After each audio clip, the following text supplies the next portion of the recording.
हाय बच्चों, good morning. मैं Jitendra sir आज लेकर आया हूँ आपके लिए कुछ चुनिंदा स्पेशल टेक्निकल के न्यूमेरिकल जो परीक्षाओं में हमेशा ही आते हैं और बहुत सारी परीक्षाओं में आए हुए भी हैं। बेटा, इन न्यूमेरिकल को बहुत बारीकी से देखना, वीडियो पूरा देखना, क्योंकि हमारे प्रत्येक वीडियो में शुरू से लेकर अंत तक प्रत्येक पल किसी न किसी क्वेश्चन के निकलने की संभावना होती है। तो बेटा, हमारे वीडियो को शुरू से लास्ट तक जरूर देखें। अगर हमारे वीडियो पर आप नए हैं तो वीडियो को शेयर करें, सब्सक्राइब करें और लाइक करना ना भूलें। बेटा, सब्सक्राइब जरूर कर लें, क्योंकि जिससे कि हमारा कोई भी नोटिफिकेशन आपके पास सबसे पहुंचे। तो बेटा, समय को बर्बाद नहीं करेंगे, क्योंकि यूपीपीसीएल की परीक्षाएं आने वाली हैं और इन परीक्षाओं में सफलता हासिल करने के लिए बेटा कुछ बड़ा करना पड़ेगा। जो बड़ा करना पड़ेगा तभी हमको सफलता मिलेगी। तो बेटा जुड़िए हमारे साथ। मैं सभी प्रकार के वीडियो टेक्निकल से संबंधित, नॉन टेक्निकल से संबंधित जो यूपीपीसीएल के पेपर में आता है पूरा का पूरा आपको प्रदान किया जाएगा और वो भी निःशुल्क रहेगा। यदि हमारे पीडीएफ की आपको आवश्यकता है तो वीडियो का पीडीएफ हमारे टेलीग्राम चैनल पर मिलेगा। टेलीग्राम चैनल हमारे डिस्क्रिप्शन में दिया गया है बेटा, और हमारे पिछले वीडियो देखने के लिए आप आई बटन पर जाइए और इंड स्क्रीन जब वीडियो देखेंगे तो इंड स्क्रीन पर हमारे पिछले वीडियो मिल जाएंगे। तो बेटा टेंशन बिल्कुल मत लीजिए, जो मैं पढ़ा रहा हूँ इसको एक किसी फ्रेश या अच्छी कॉपी में नोट करते जाइए और नोट करने के बाद इनका बच्चा रिवीजन करिए। जब आप रिवीजन करेंगे तो वो चीज़ें आपकी धीरे धीरे कॉन्सेप्ट क्लियर हो जाएगा। तो बेटा समय को बर्बाद नहीं करेंगे। आज हम आपको बहुत ही चुनिंदा चुने हुए प्रश्नों के बारे में विस्तार पूर्वक बताएंगे। तो बेटा यहाँ पर देखिए एक प्रश्न दिया गया है, इसमें क्या, और ये प्रश्न बेटा आपके सिंगल पेज इंडक्शन मोटर में बताया गया है कि एकल कला प्रेरण मोटर या सिंगल पेज इंडक्शन मोटर की बात की जा रही है। एक आपको शब्द मिलेगा हमेशा और ये हमेशा ही आपको परेशान करेगा, प्रेरण। कहीं आपको मोटर के साथ में लगा मिलेगा, कहीं भट्टी के साथ में लगा मिलेगा, कहीं आपको जनरेटर के साथ में लगा मिलेगा, कहीं किसी के साथ में लगा मिलेगा, कहीं आपका जो मापन इंस्ट्रूमेंट है, मेजरिंग इंस्ट्रूमेंट, उनके साथ में लगा मिलेगा।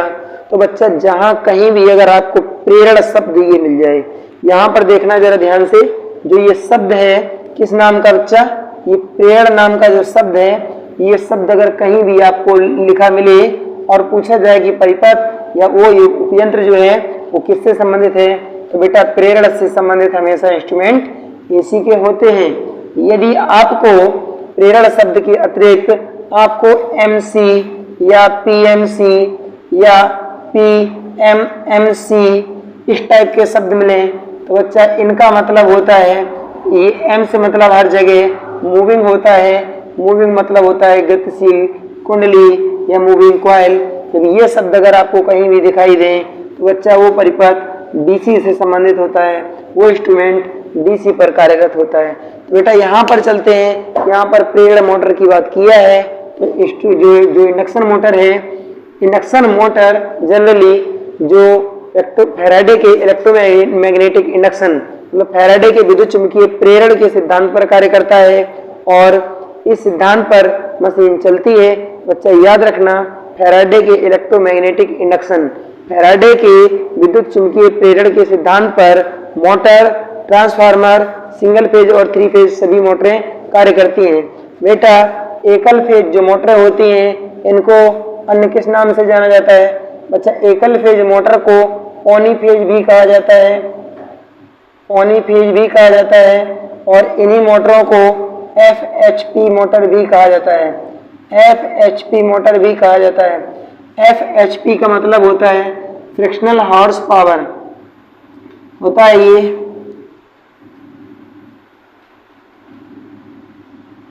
Frictional horse power motor.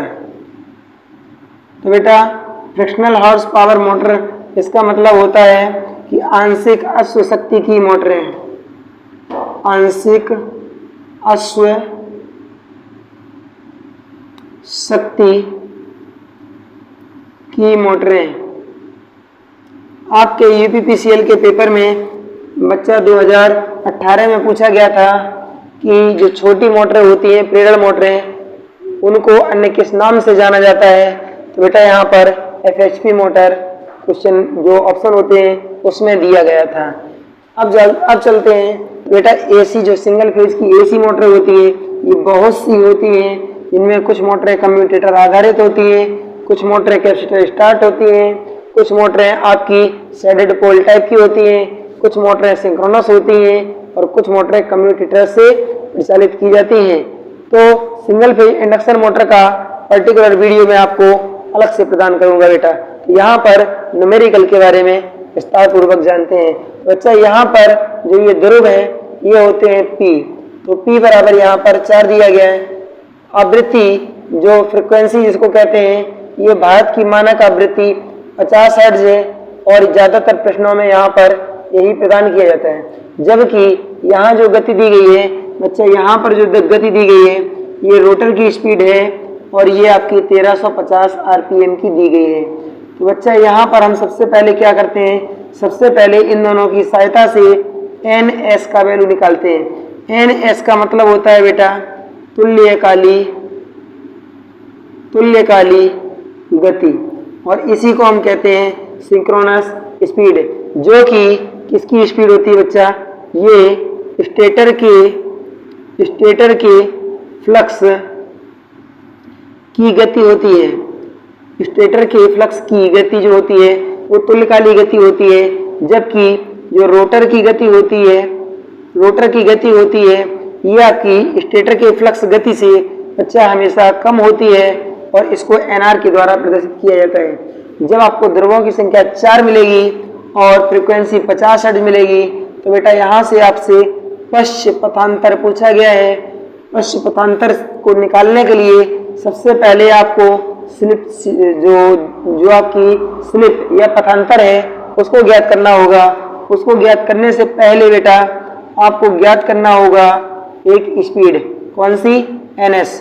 तो NS इक्वल टू होता है बच्चा 120 F/P। यहाँ से निकालेंगे तो हो जाएगा 120 गुणे 50/4। तो बेटा इसमें इसको भाग दे देंगे तो 4 तिया 12 और 3 25 1500 RPM आपका वैल्यू आएगा सिंक्रोनस स्पीड का। अब बेटा जो स्लिप होती है, स्लिप को ज्ञात करेंगे। जो स्लिप होती है, स्लिप क्या होती है कि जो आपकी स्टेटर के फ्लक्स की जो गति है या तुल्यकाली गति और रोटर गति का अंतर स्लिप गति कहलाता है। जबकि प्रतिशत स्लिप निकालने के लिए दोनों स्पीडों का अंतर बटे तुल्यकाली गति इंटू 100 होता है। तो बच्चा यहाँ पर हम प्रतिशत स्लिप निकालने की बात कर रहे हैं। तो प्रतिशत स्लिप निकालने के लिए या स्लिप निकालने के लिए बच्चा यहाँ पर हम करते हैं कौन सा, NS माइनस NR/NS होता है। तो यहाँ से बच्चा हम लोग क्या करेंगे, यहाँ पर रख देंगे NS का वैल्यू 1500 RPM, माइनस रख देंगे 1350 RPM और बटे रख देंगे बच्चा 1500 RPM। तो आपका वैल्यू यहाँ पर 150 हो जाएगा। इनको दोनों को घटा देंगे और नीचे आपका 1500 दिया गया है। तो 150 से 150 बेटा पूरा कट जाएगा और नीचे आपका बचेगा 1/10, जिस वैल्यू को हम लोग लिख सकते हैं 0.1। अब बेटा यहाँ पर पूछा क्या गया है, जरा ध्यान दीजिए। यहाँ पर लगा है पश्च पथांतर। जो पश्च स्लिप होता है बेटा, जो पश्च स्लिप होता है या बैक स्लिप कह सकते हैं बच्चा, यहाँ पर क्या कह सकते हैं, बैक स्लिप कह सकते हैं। तो बैक स्लिप में हम क्या करते हैं 2 - S, ये बैक स्लिप का फॉर्मूला है बेटा, याद रखना है इसको। बैक स्लिप में या कह सकते हैं कि हम ब्रेकिंग की अवस्था में जो स्लिप होता है तो हम ऐसे निकालते हैं 2 - S। अब क्या करते हैं, 2 में से 0.1 को घटा देंगे तो बच्चा 1.9 आपका आंसर आ जाएगा। यही आपकी बैक स्लिप की वैल्यू आई है। तो बेटा ये आपका पहला क्वेश्चन का आंसर था। आंसर यहाँ पर निकाल दिया गया है। प्रत्येक क्वेश्चन को आप नोट करते जाना बच्चा। अपनी एक कॉपी ले लीजिए, एक पेन ले लीजिए और जितना मैं क्वेश्चन यहाँ बता रहा उनको आप नोट करते जाइए और इन्हीं प्रश्नों में से आपके पेपर में कोई ना कोई प्रश्न टैली कर जाएगा। बच्चा नेक्स्ट क्वेश्चन यहाँ पर देखते हैं। अगला क्वेश्चन दिया गया है, एक दंड प्रकार के धारा पर डायमीटर जो विशेष पॉइंट मिलेंगे उनको घेरते जाएंगे और बाद में इनको हम डेफिनेशन के साथ आपको बता देंगे। तो बच्चा जो धारा परिणामित्र होता है उसको हम सीटी के नाम से जानते हैं। में द्वितीयक पर 400 फेरे हैं, तो बच्चा फेरों को N2 के द्वारा दर्शाएंगे। जो द्वितीयक के फेरे हैं कितने हैं यहाँ पर 400 फेरे हैं, जिनका प्रयोग 1 ए मीटर के मानक परास के साथ किया जाना है यदि कितनी 4 एम्पियर की धारा दर्शाता है।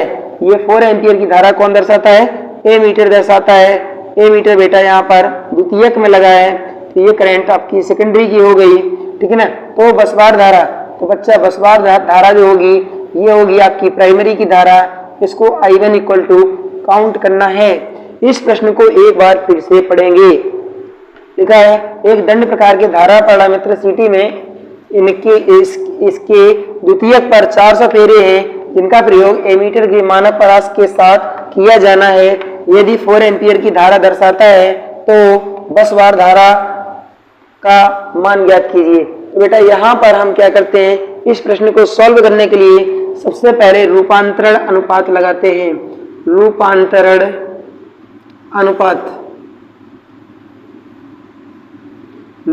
अनुपात इक्वल टू होता है बच्चा N2 बटे N1 इक्वल टू I1 बटे I2। ये होता है ट्रांसफॉर्मेशन रेशियो, और इसी में और भी आगे होता है। तो बेटा हम सबसे पहले इसके बारे में बताते हैं, इसके बाद आपका क्वेश्चन यहाँ ऊपर सॉल्व किया जाना है। बच्चा यहाँ देखेंगे सबसे पहले हम क्या रखते हैं, सबसे पहले देखते हैं यहाँ पर जो वैल्यू दी गई है आपकी, किसकी दी गई, सीटी का द्वितीयक दिया गया। और बच्चा जो आपका सीटी होता है धारा परिणामित्र होता है, इसका प्राथमिक का या के प्राथमिक फेरों की संख्या के प्राथमिक फेरे बराबर फेरे N1 इक्वल टू बेटा यहाँ पर 1 से 5 फेरे हम सीटी में लेते हैं, जबकि इसके सीटी के बारे में या फेरों के बारे में, प्राइमरी फेरों के बारे में कुछ भी नहीं कहा गया होगा, तो हम क्या करेंगे केवल एक फेरा काउंट करते हैं। अच्छा यहाँ पर N2 सीटी के द्वितीयक फेरों की वैल्यू 400 दी गई है, जबकि सीटी की द्वितीयक धारा, सीटी की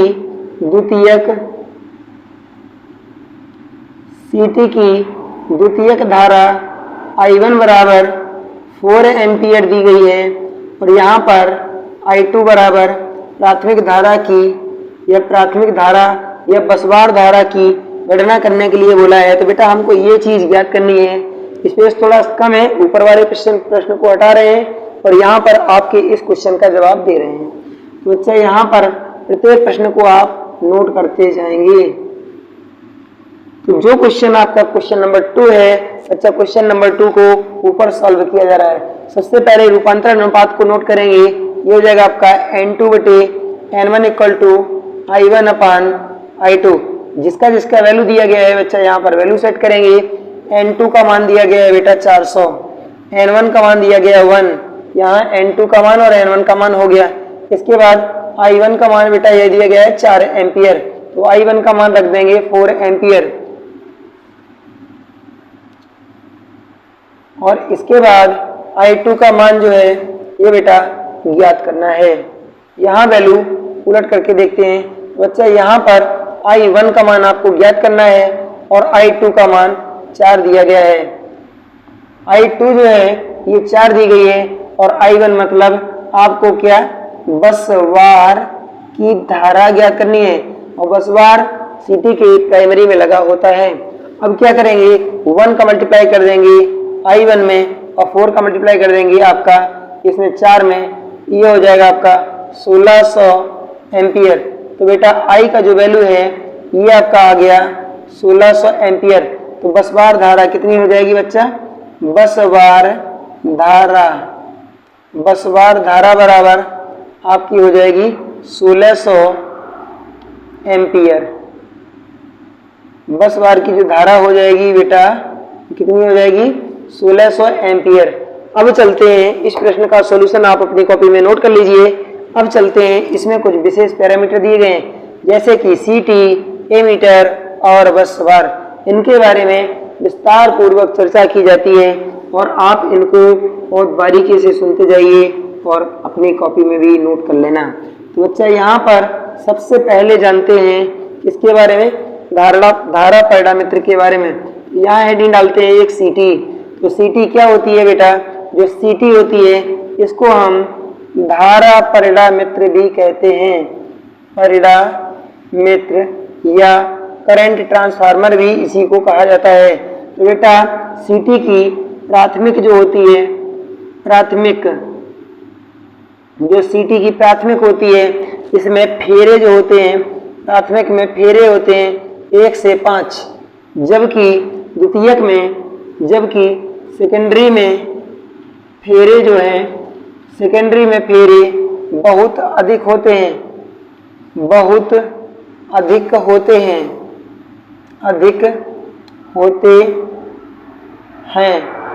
प्राथमिक में आपका जो रेजिस्टेंस होता है, प्राथमिक कुंडलन में जो आपका रेजिस्टेंस होता है, रेजिस्टेंस का वैल्यू लो होता है। द्वितीयक में रेजिस्टेंस का वैल्यू हाई होता है। प्राथमिक में जो धारा होती है बच्चा ये कम, प्राथमिक में जो धारा होती है बसवार जो सीटी होती है, सीटी के प्राइमरी में धारा का वैल्यू कम होता है, जबकि सेकेंडरी में करंट का वैल्यू ज़्यादा होता है। तो बच्चा यहाँ देखेंगे जब रेजिस्टेंस कम होगा तो यहाँ पर करंट का वैल्यू ज़्यादा होगा, जब रेजिस्टेंस ज़्यादा होगा यहाँ करंट का वैल्यू कम होता है। यहाँ बेटा देखते हैं कि इसके सीटी के प्राथमिक में जो वोल्टेज का वैल्यू होता है ये अधिक होता है, जबकि द्वितीयक में सीटी के प्राथमिक में वोल्टेज का वैल्यू लो कम होता है, वोल्टेज का वैल्यू कम होता है, जबकि द्वितीयक में वोल्टेज का वैल्यू अधिक होता है, क्योंकि द्वितीयक में ही होते क्या हैं, फेरे अधिक होते हैं, फेरे अधिक होते हैं। तो जिस ओर फेरे अधिक होंगे उस ओर वोल्टेज भी अधिक होगी, जिस ओर फेरे अधिक होंगे उस ओर वोल्टेज भी अधिक होती है। बच्चा जो सीटी होता है इसका जो रेटिंग होता है आपका 1 एम्पियर या 5 एम्पियर होता है। सीटी की रेटिंग एम्पियर में दर्शाई जाती है। जो सीटी होता है बेटा ये एक प्रकार का स्टेप अप ट्रांसफार्मर होता है। जो सीटी होता है ये एक प्रकार का स्टेप अप ट्रांसफार्मर होता है। इसकी रेटिंग जो होती है एम्पियर में होती है, जबकि इसकी द्वितीयक में जो द्वितीयक में धारा होती है 1 एम्पियर या 5 एम्पियर होती है। सीटी के प्राथमिक में फेरों की संख्या 1 से 5, जबकि द्वितीयक में फेरों की संख्या बहुत अधिक होती है। द्वितीयक में फेरों की संख्या बहुत अधिक होने के कारण द्वितीयक में रेजिस्टेंस का वैल्यू ज़्यादा और करंट का वैल्यू घट जाता है, जबकि प्राथमिक में फेरों की संख्या कम होने के कारण प्राथमिक में प्रतिरोध का मान कम और धारा का मान ज़्यादा हो जाता है। जिस कुंडली में फेरे ज़्यादा होते हैं उसकी वोल्टेज भी ज़्यादा होती है, जिसमें फेरे कम होते हैं उसमें वोल्टेज भी कम होती है। तो बेटा ये आपका सीटी का डिटेल था। सीटी को सदैव कैसे, सदैव लाइन के या कहेंगे सदैव बसवार के श्रेणी क्रम में जोड़ा जाता है। सीटी को सदैव श्रेणी क्रम में जोड़ा जाता है। अब बेटा सीटी के द्वितीयक को कभी भी खुला नहीं रखा जाता है। यदि हम सीटी के द्वितीयक को खुला रखेंगे तो ये उच्च चुंबकन धारा के कारण या वोल्टेज का वैल्यू बढ़ा देता है और जिससे सीटी ब्लास्ट कर जाती है। यदि सीटी का एमीटर खराब हो जाए तो उसके स्थान पर हम एक मोटे कॉपर की तार के द्वारा सीटी की द्वितीयक को लघुपथित कर देते हैं, जिससे कि सीटी को शॉर्ट सर्किट होने से बचाया जा सके। बेटा यहाँ पर नेक्स्ट बात जानते हैं, ये आपका हो गया किसका, धारा पैरामीटर का डिटेल। अच्छा यहाँ अगला पॉइंट लिखा है आपका एमीटर। तो बेटा जो एमीटर होता है, एमीटर के प्राथमिक में फेरों की संख्या जो प्राइमरी होती है इसमें जो फेरे होते हैं फेरों की संख्या जो होती है ये कम होती है। सीटी के या हम कहेंगे जो एमीटर होती है इसकी जो कुंडली होती है बच्चा, एमीटर की जो कुंडली होती है ये कम फेरों की होती है, इसमें कम फेरे होते हैं। जो एन का वैल्यू होता है बच्चा ये कम होता है। जो एमीटर होता है इसके द्वारा हम एम्पियर में धारा का मापन करते हैं, एम्पियर में धारा मापन करते हैं। बेटा जो एमीटर होता है, एमीटर कुछ एमीटर जो होते हैं एसी डीसी दोनों पर कार्य करते हैं, जिनको हम एमआई या मूविंग आयरन इंस्ट्रूमेंट कहते हैं। इनको हम चल लौह उपयंत्र या चल लौह एमीटर कहते हैं।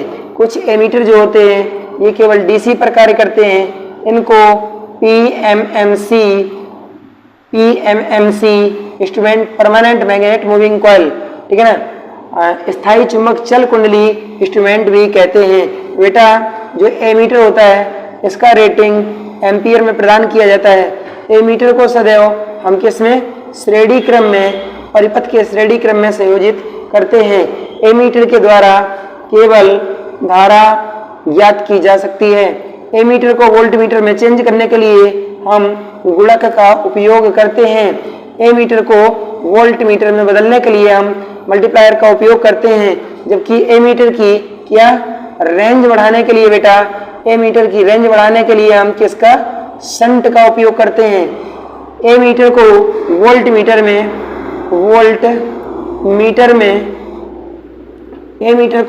में बदलने के लिए गुणक का उपयोग करते हैं। गुणक को हम जब एमीटर की कुंडली के साथ श्रेणी क्रम में जोड़ेंगे तो यही एमीटर वोल्टमीटर की भांति कार्य करेगा। बेटा जब हमको एमीटर की रेंज बढ़ानी होगी तो हम एमीटर की कुंडली के, जैसे ये एमीटर की कुंडली है तो इसके समांतर क्रम में यहाँ पर एक शंट लगा देते हैं। एक जब शंट लगाते हैं, ये एमीटर की कुंडली है, ठीक है ना, यहाँ पर एक शंट लगाते हैं तो क्या होता है, इसकी एमीटर की रेंज बढ़ जाती है। जो शंट होता है बच्चा, एमीटर में लगाया जाने वाला जो शंट होता है, शंट को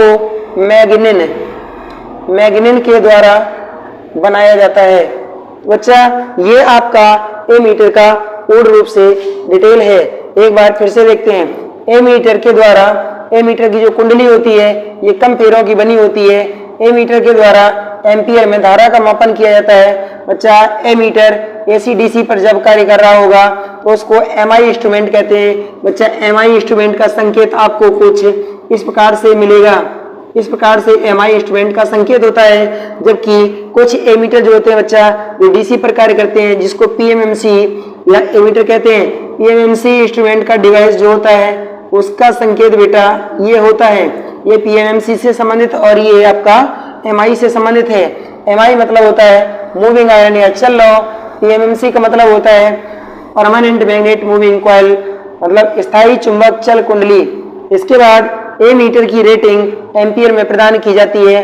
एमीटर के द्वारा यदि हम एमीटर को वोल्टमीटर में बदलेंगे तो हम एमीटर की कुंडली के साथ श्रेणी क्रम में एक पतले तार का या उच्च प्रतिरोध का मल्टीप्लायर या गुणक लगाते हैं, जिससे एमीटर की श्रेणी कुंडली की श्रेणी क्रम में एक गुणक लगाते हैं, जिससे एमीटर वोल्टमीटर में रूपांतरित हो जाएगा। और उस अवस्था में हम एमीटर को गुणक के साथ संयुक्त रूप से उपयोग करके हम समांतर क्रम में लगा देंगे तो परिपथ में वोल्टमीटर का मतलब वोल्टेज का मापन होगा। एमीटर को कभी भी हम डायरेक्ट समांतर क्रम में नहीं लगा सकते। एमीटर को कभी भी हम डायरेक्ट समांतर क्रम में नहीं लगा सकते, जबकि वोल्टमीटर को हमेशा समांतर क्रम में स्थापित किया जाता है। बेटा एमीटर जो होता है, एमीटर की रेंज बढ़ाने के लिए हम शंट का उपयोग करते हैं। शंट को एमीटर की कुंडली के समांतर क्रम में संयोजित किया जाता है। शंट बेटा मैग्निन तार के द्वारा या मैग्निन की पत्ती जो होती है, मैग्निन की पत्ती के द्वारा निर्मित किया जाता है। जो एमीटर होता है बेटा, एमीटर के द्वारा धारा का मापन करते हैं और एमीटर को हम किसी भी परिपथ की जिसमें धारा का मापन किया जाता है श्रेणी क्रम में जोड़ते हैं। बेटा ये आपका एमीटर से संबंधित कुछ विशेष डिटेल था और मैं इस एमीटर वोल्टमीटर अर्थात हम कह सकते हैं इंस्ट्रूमेंट मेजरमेंट के बारे में आपको एक पर्टिकुलर वीडियो दूंगा। उसमें आपके एक सीरीज रहेगी, लगभग 15 से 20 वीडियो उसमें रहेंगे और इसमें मैं आपको प्रत्येक टॉपिक वाइज, प्रत्येक मशीन का, प्रत्येक इंस्ट्रूमेंट का बहुत बारीकी से एनालिसिस करवाऊंगा। बच्चा आप इतने में तो समझ ही गए होंगे कि मैं कितना तक जान सकता हूँ। बेटा यहाँ पर देखते हैं नेक्स्ट जो है आपका बस बार दिया गया है। तो बस बार क्या होता है बच्चा देखेंगे। जो बस बार होता है, बस बार बेटा दो प्रकार का होता है। एक होता है बेटा यार्ड बस बार और एक होता है आपका पैनल बस बार। जो बेटा पैनल बस बार होता है ये पत्तियां होती हैं, पत्ती, और ये पत्तियां बेटा एल्युमिनियम या कॉपर की बनी होती हैं। एल्युमिनियम की अपेक्षा कॉपर की चालकता अधिक होती है, जबकि कॉपर की चालकता जो है एल्युमिनियम की चालकता 60% ली जाती है, ठीक है ना। एल्युमिनियम और कॉपर की जो चालकता होती है बेटा वो 90% होती है। जो बसबार होते हैं, पैनल के बसबार जो होते हैं बेटा वो पत्ती के नुमा या हम कहेंगे आयताकार होते हैं। जो बसबार होते हैं पैनल के बसबार बेटा वो आयताकार होते हैं। ये एल्युमिनियम या कॉपर की पत्ती के रूप में होते हैं, क्योंकि यार्ड का बसबार जो होता है बेटा ये एल्युमिनियम का होता है। देखने में आपको ACSR चालक इस चालक के जैसा लगेगा, परंतु ACSR नहीं होता है। ये केवल एल्युमिनियम का स्ट्रैंडेड, एल्युमिनियम का मरोड़दार स्ट्रैंडेड, मतलब एक तरीके से हम कह सकते हैं कि जैसे ये चालक है तो इनको कुछ ऐसे मरोड़ दिया जाए, ऐसे ये मुड़े हुए चालक होते हैं। और बसबार बेटा शुद्ध एल्युमिनियम की बनाई जाती है, क्योंकि जो एल्युमिनियम धातु होती है ये बेटा हल्की होती है, और दूसरी बात एल्युमिनियम सस्ती होती है। कभी कभी आपको ऑप्शन में एल्युमिनियम और कॉपर दोनों मिलेंगे, तब आप बेटा कॉपर पर मारना, जो ऑप्शन आपको टिक करना है। अगर ऑप्शन में ए और बी दोनों दिया है तो दोनों ही सही है। अगर बेटा कॉपर ऑप्शन में नहीं दिया है तो आप एल्युमिनियम का मारेंगे। और बसबार जो होती है ये आयताकार रूप में या कि चालकों के रूप में भी हो सकता है। यार्ड का बसबार बेटा सिरों पर ही होता है, सिरों पर ही होता है, जबकि पैनल का बसबार बेटा पत्तियां होती हैं। और ट्रॉली के अंदर जो आपका फीडर सिस्टम जो होता है उस फीडर के पीछे एक ट्रॉली होती है, ट्रॉली में कांटेक्ट होते हैं, और उसी ट्रॉली में हम क्या करते हैं, ट्रॉली में ही बसबार को स्थापित किया जाता है। तो बेटा ये बसबार है। बसबार बच्चा दो प्रकार की होती है। एक बसबार होती है प्राथमिक, एक होती है प्राथमिक बसबार, और दूसरी बसबार को स्पेरी बसबार के नाम से जाना जाता है। स्पेरी बसबार, पहली बसबार को प्राथमिक बसबार और दूसरी बसबार को स्पेरी बसबार के नाम से जाना जाता है। बेटा जो बसबार होती हैं ये मैंने बताई R2 टाइप दो प्रकार की होती हैं। पहली का नाम होता है प्राथमिक बसबार और दूसरी का नाम होता है स्पेरी बसबार। स्पेरी बसबार का उपयोग जब प्राथमिक बसबार पर कोई निरीक्षण किया जा रहा होता है या उसमें कोई फॉल्ट आ जाता है तो हम प्राथमिक बसबार के अतिरिक्त हम किस पर स्पेरी बसबार से सप्लाई लेते हैं। इस बसबार को हम स्पेरी बसबार को बेटा सहयोगी बसबार के नाम से भी जानते हैं। चलिए बेटा नेक्स्ट क्वेश्चन देखते हैं जो आपका न्यूमेरिकल में, इसमें आपके तीन ही टर्म थे, एक आपका था सीटी, दूसरा एमीटर और तीसरा बसबार। तो मैंने आपको सभी के बारे में बताया। अच्छा एक बात और यहाँ पर है, बसबार जो होती है ये दो स्थानों पर लगाई जाती है। एक होती है प्राथमिक की ओर और एक होती है द्वितीयक की ओर। जो प्राथमिक की ओर की बसबार होती है इसके जो चालक होते हैं बेटा, चालक जो होते हैं ये होते हैं पतले, जबकि द्वितीयक की ओर की जो बसबार होती है इसके जो बेटा चालक होते हैं ये कैसे होते हैं, ये मोटे होते हैं। द्वितीयक की बसबार के चालक जो होते हैं ये मोटे होते हैं, जबकि प्राथमिक की बसबार के चालक बेटा पतले होते हैं। चलिए नेक्स्ट क्वेश्चन नोट किया जाए। अगला क्वेश्चन लिख रहे हैं बेटा, देखिए जरा ध्यान से।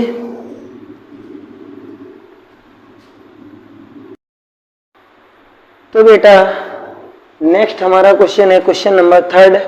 इसमें देखिए क्या दिया गया है कि केवल शब्द को ध्यान से पहचाने बच्चा। क्या लिखा है, केवल 10 माइक्रोफैरड का संधारित्र उपलब्ध होने पर। आपके पास कोई भी संधारित्र नहीं है, केवल एक टाइप का कैपेसिटर है आपको 10 माइक्रोफैरड का। फिर आगे क्या कह रहा है, 12 माइक्रोफैरड की, कितने की, 12 माइक्रोफैरड की धारिता बनाने के लिए आपको बनाना कितना है, 12 माइक्रोफैरड का। संधारित्रों की न्यूनतम आवश्यक संख्या ज्ञात कीजिए। बेटा आपको कम से कम संधारित्रों की संख्या ज्ञात करनी है और ये बताना है कि आपकी जो कैपेसिटर की वैल्यू है ये 12 माइक्रोफैरड कैसे आएगी। तो अच्छा एक बात मैं आपको बता दूं कि जो संधारित्र होते हैं तो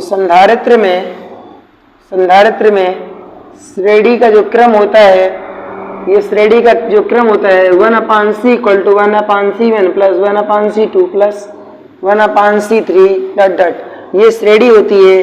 जबकि बच्चा समांतर क्रम में जितने संधारित्र वैल्यू दिए गए हैं उनको सबको हम डायरेक्ट जोड़ लेते हैं। ये पोजीशन, ये प्रोसेस बेटा, इनका पर्टिकुलर वीडियो आपको हमारे संधारित्र के सेक्शन में मिलेगा, जो अभी कुछ ही दिन में आपके आगे आने वाला है। तो बेटा अब देखते हैं कि यहाँ पर क्या कह रहा है कि हमारे पास 10 माइक्रोफैरड के संधारित्र हैं। तो हमको बच्चा करना क्या है, इस संख्या को दो भागों में विभाजित करिए, इस संख्या को दो भागों में विभाजित करिए। एक में रख दीजिए 10 माइक्रोफैरड क्योंकि ये सीधा ही उपलब्ध है, और एक में रख दीजिए आप कितना, 2 माइक्रोफैरड। तो बच्चा जब हम इन दोनों को कैसे जोड़ेंगे, समांतर क्रम में जोड़ेंगे, तो आपकी वैल्यू 12 माइक्रोफैरड प्राप्त हो जाएगी। अब ये तो मान लो कि 12 माइक्रोफैरड हो गया, परंतु इस 2 का क्या करेंगे, ये 2 माइक्रोफैरड की वैल्यू कैसे आएगी जबकि आपके पास 10 माइक्रोफैरड के संधारित्र उपलब्ध है। तो बेटा एक C का वैल्यू निकालेंगे, तो यहाँ पर होता है मतलब C जो होगी कौन सी, सीरीज का वैल्यू निकालेंगे और यहाँ पर रख देंगे number of capacitor upon number of, ठीक है, number of capacitor value upon number of capacitor. तो यहाँ बेटा रखेंगे कितना, रखेंगे यहाँ पर रख देंगे 10 और यहाँ रख देंगे 5। तो आपको यहाँ हम कुछ नहीं करेंगे, जो वैल्यू यहाँ पर दी गई है उसी वैल्यू को यहाँ पर रख देंगे। लेकिन बेटा ये 5 यहाँ रखेंगे तो आपका 2 माइक्रोफैरड का वैल्यू प्राप्त हो जाएगा। इससे हमको क्या पता चला कि बच्चा हमारे पास 5 कैपेसिटर जो है वो श्रेणी क्रम में जुड़े हुए हैं, जबकि इसके समांतर में एक कैपेसिटर जुड़ा हुआ है। तो इस हिसाब से हमारे पास कुल कैपेसिटर की संख्या जो है वो कितनी प्राप्त हो जाएगी बेटा, 6 प्राप्त हो जाएगी। मैं आपको एक सर्किट बना के दिखा रहा बच्चा, जैसे मान लीजिए एक कैपेसिटर आपका C1 यहाँ हो गया, C2 यहाँ हो गया, C3 यहाँ हो गया और C4 यहाँ हो गया, और इसके बाद C5 आपका यहाँ हो गया। इसके बाद इसके क्रम में एक कैपेसिटर यहाँ पर हो गया। इनको सबको जब संयुक्त करेंगे तो आपकी वैल्यू 12 माइक्रोफैरड आएगी, क्योंकि यहाँ से यहाँ तक की जो वैल्यू है ये बेटा कितनी आ गई, 2 माइक्रोफैरड, और जबकि इसकी दी गई है 10 माइक्रोफैरड।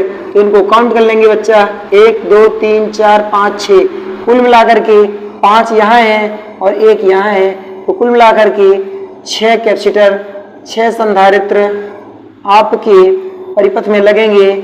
तो आपकी वैल्यू जो है वो 12 माइक्रोफैरड आ जाएगी। चलिए बेटा देखते हैं कि जो कैपेसिटर होता है, जो संधारित्र होता है, संधारित्र की रेटिंग क्या होती है। जो कैपेसिटर होता है बेटा, इसकी रेटिंग क्या होती है, kVAR या फिर VAR कैपेसिटर की रेटिंग होती है। कैपेसिटर को सदैव ऐसे स्थान पर बच्चा उपयोग में लाया जाता है जहां पर हमको पावर फैक्टर को इंक्रीज करना होता है या बढ़ाना होता है। कैपेसिटर को बेटा हम किसी भी परिपथ के समांतर क्रम में संयोजित करते हैं। जब कैपेसिटर को हम समांतर क्रम में संयोजित करेंगे तो कैपेसिटर जहां पर स्थापित किया जाएगा उससे आगे का जो परिपथ होगा उसका शक्ति गुणक इंक्रीज होता है, पावर फैक्टर इंक्रीज होता है, बढ़ता है। जब किसी भी परिपथ का पावर फैक्टर बढ़ता है तो kWh जो रेटिंग होती है, जो मीटर मापता है, कौन सा मीटर, एनर्जी मीटर, जो बिल या यूनिट कहते हैं कि जो मापा जाता है उस यूनिट की संख्या घटती है। तो बेटा जब पावर फैक्टर का वैल्यू बढ़ेगा तो यूनिट की संख्या घट जाती है। अच्छा, कैपेसिटर का ही उपयोग हम किसी भी स्विच के साथ में कर सकते हैं। स्विच के जो 2 कॉन्टेक्ट होते हैं, दोनों कॉन्टेक्ट के समांतर क्रम में उसको हम जोड़ देते हैं। तो बेटा जब हम किसी कैपेसिटर को किसी स्विच के साथ में संयोजित करते हैं तो कैपेसिटर के द्वारा स्विच में उत्पन्न स्पार्क को अवशोषित कर लिया जाता है, जिससे कि जो कैपेसिटर होता है उसकी लाइफ बढ़ जाती है। बच्चा कैपेसिटर का उपयोग हम मशीनों के प्रारंभ करने के लिए भी कर सकते हैं। सिंगल फेज की मशीनें कैपेसिटर, एकल कैपेसिटर और डबल कैपेसिटर टाइप की होती हैं। बच्चा कैपेसिटर का ही उपयोग हम फ्लोरोसेंट ट्यूब के स्टार्टर में करते हैं। फ्लोरोसेंट ट्यूब के स्टार्टर में ग्लो टाइप का स्टार्टर होता है, उसमें भी हम कैपेसिटर लगाते हैं। जबकि कैपेसिटर के लगाने से ग्लो टाइप की पत्तियों के बीच में जो स्पार्किंग या आर्क उत्पन्न होता है उसको अवशोषित कर लिया जाता है।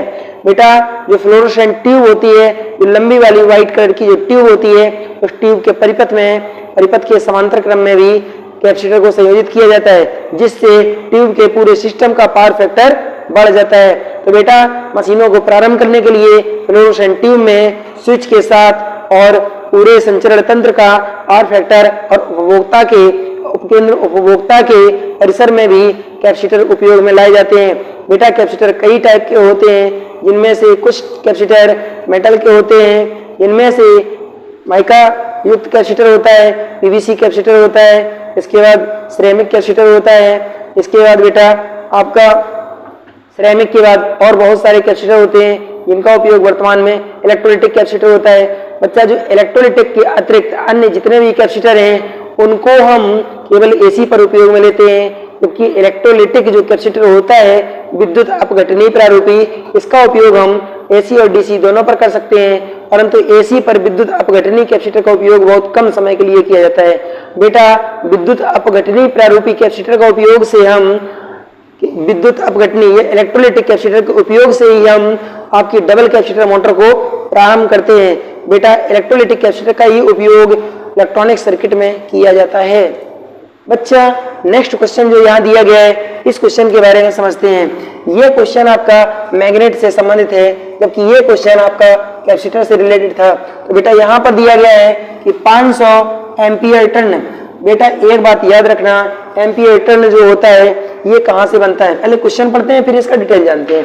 बच्चा यहाँ पर जो दिया गया है, यहाँ पर बताया गया है कि 500 एम्पियर टर्न का उपयोग करके अभिवाह की एक निश्चित मात्रा का उत्पादन करने के लिए एक चुंबकीय परिपथ में एक चुंबकीय परिपथ की आवश्यकता होती है।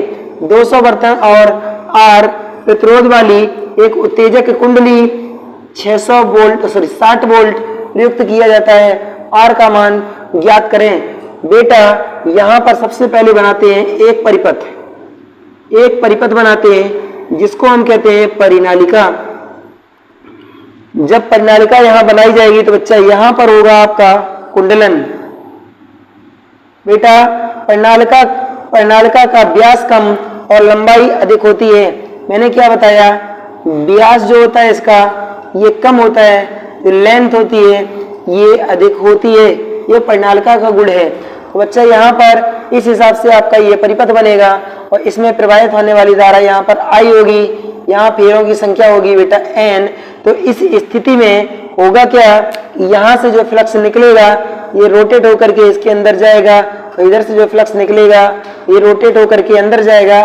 फ्लक्स जो होता है किसी परिनालिका या चुंबक के अंदर हमेशा सीधी गति में चलता है, जबकि परिनालिका के अंदर जो फ्लक्स होता है ये n पोल से न चल करके s पोल से n की ओर चलता है।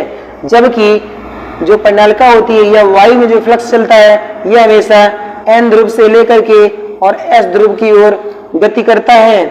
बेटा यहाँ पर एक बात हमेशा याद रखना कि जो कुंडली या फिर हम कह सकते हैं कि जो परिनालिका है या यहाँ पर एक मैग्नेट बनाया जाए, चुंबक बनाया जाए। चुंबक कौन सी होनी चाहिए, क्षण चुंबक होनी चाहिए।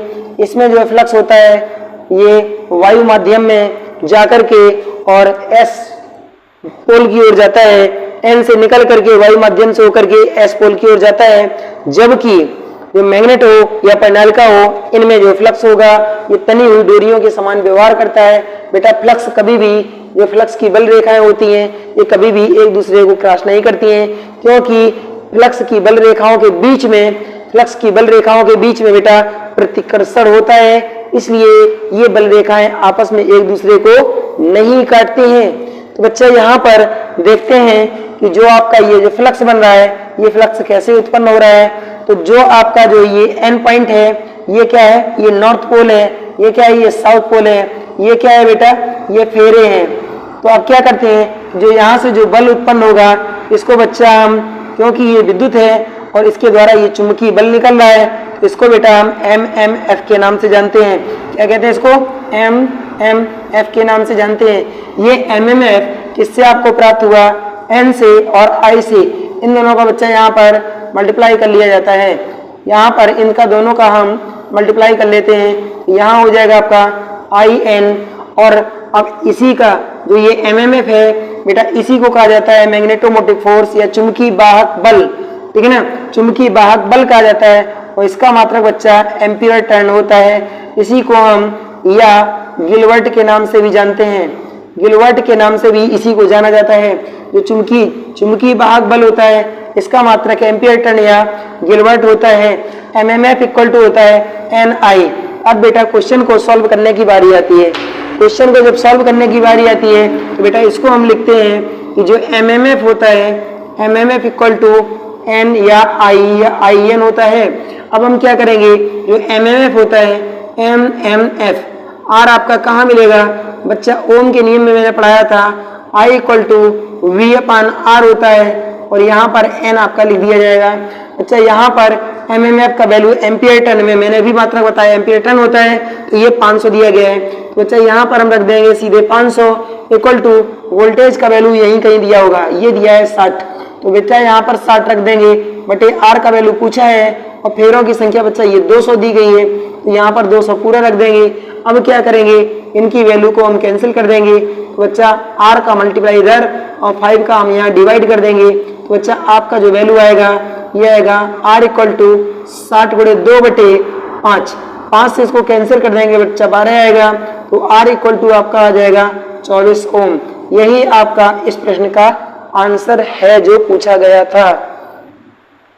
बेटा जो इसमें जो फ्लक्स प्रवाहित होता है, जो फ्लक्स होता है फ्लक्स फाई, इसका मात्रक होता है बच्चा वेबर और यहीं पर आपको मिलेगा आपको फ्लक्स घनत्व B, इसका मात्रक होता है फाई बटे A। तो मात्रक आपका बनेगा बेटा वेबर प्रति मीटर स्क्वायर। जो वेबर प्रति मीटर स्क्वायर होता है बेटा इसी को कहा जाता है टेस्ला। वेबर प्रति मीटर स्क्वायर जो होता है चुंबकीय फ्लक्स घनत्व, इसका मात्रक वेबर प्रति मीटर स्क्वायर या टेस्ला होता है। चुंबकीय फ्लक्स का मात्रक वेबर होता है। जो चुंबकीय फ्लक्स होता है ये बल रेखाएं होती हैं, इन्हीं को चुंबकीय फ्लक्स कहा जाता है। तो बेटा आज का जो हमारा वीडियो है आप लोगों को कैसा लगा है, यदि हमारा वीडियो अच्छा लगा हो तो वीडियो को लाइक शेयर सब्सक्राइब करना ना भूलें। अच्छा हमारे वीडियो पर अगर आप नए आए थे तो वीडियो को सब्सक्राइब जरूर करना, लाइक करना, कमेंट करिए, शेयर करिए। कोई भी पॉइंट अगर आपको हमसे पूछना है तो हमारी स्क्रीन पर आपको नंबर मिल जाएगा, उस नंबर पर कॉल भी कर सकते हैं और आप हमारे पर व्हाट्सएप या टेलीग्राम पर मैसेज कर सकते हैं। टेलीग्राम और व्हाट्सएप की लिंक हमारे डिस्क्रिप्शन में मिल जाएगी बेटा। तो आप हमारे वीडियो को लाइक शेयर सब्सक्राइब करिए बेटा, हमारे चैनल को ग्रो करवाएंगे तो हम आपको कंटिन्यू जिस सीरीज में हमारा वीडियो चल रहा है आपको प्रत्येक वीडियो कंटिन्यू मिलता रहेगा। बेटा हमारे वीडियो को देखिए और मैं आपको विस्तार पूर्वक प्रत्येक पॉइंट को बताऊंगा। जिस पॉइंट पर टेक्निकल में आपको ट्रिक की आवश्यकता हो वो हमसे आप शेयर करिए कमेंट में, हम आपको ट्रिक यहाँ प्रोवाइड करवाएंगे। अच्छा हमारे फ्री पीडीएफ को इस वीडियो का यदि आपको पीडीएफ चाहिए तो हमारे डिस्क्रिप्शन में आपको टेलीग्राम का लिंक दिया गया है, उस पर ज्वाइन हो जाइए और आपको प्रत्येक हमारे वीडियो का पीडीएफ मिल जाएगा, जिससे आपको अपना नोट्स बनाने में बहुत ही आसानी होगी। बच्चा हमारे वीडियो पर नए हैं तो लाइक शेयर सब्सक्राइब करें। Thank you for my watching. जय हिंद, जय भारत, वंदे मातरम। आपका दिन शुभ हो।